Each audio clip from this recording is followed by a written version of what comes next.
So earlier today, Wednesday when I'm recording this, President Zelenskyy of Ukraine gave a virtual address to the U.S. Congress, and in it, he said the following.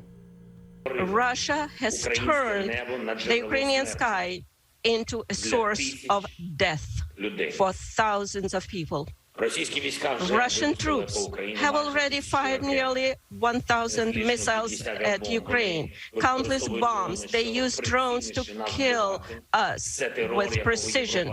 This is a terror that Europe has not seen for 80 years, and we are asking for a reply, for an answer to this terror from the whole world. Is this a lot to ask for, to create a no-fly zone over Ukraine, to save people? Is this too much to ask? Humanitarian no-fly zone? And I wanted to talk about this because the issue of the no-fly zone is really the glaring example of how the media and the powers that be love to manufacture consent, because it's marketed as this humanitarian effort to help Ukraine as they're being offensively attacked by Russia. And yes, absolutely, that is the case, that they are being attacked, and that anybody who argues that Russia is not the aggressor, honestly, they should be laughed out of the room and they should be shamed. But a no-fly zone, like the marketing for a no-fly zone, is grossly dishonest, because it would be an act of war and it would be a step towards World War III. Because I got news for you, if you're shooting down Russian planes, then, well, that's an escalation right there. And that's gonna, and even people like Biden know this. And thankfully, he has, like, even after Zelenskyy, because yesterday he released a video calling for a no-fly zone. But thankfully, even Biden now is standing firm and saying, no, still don't want a no-fly zone.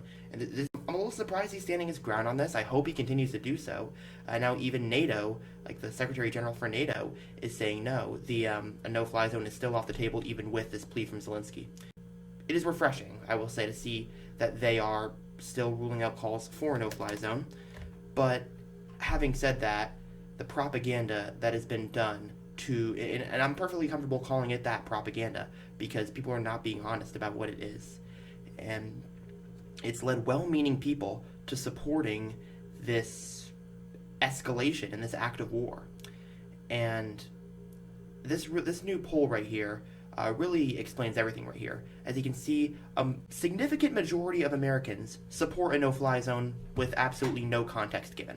However, once the implications of what a no-fly zone would entail, meaning that it's an act of war, once those are explained, opposition to a no-fly zone skyrockets.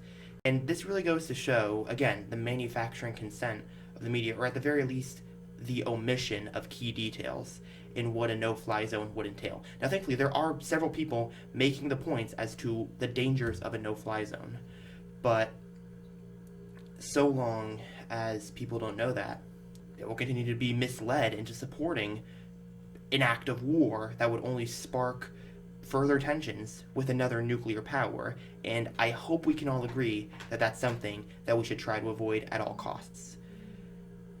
And, you know, I completely agree with sanctioning Putin and the oligarchs.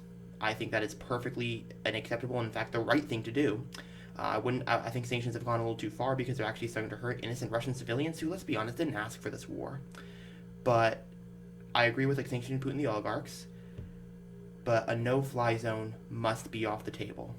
And it is refreshing to see that leaders are holding strong against it, but let's hope it continues, and let's hope that videos like this can help people realize just how dangerous a no-fly zone really is.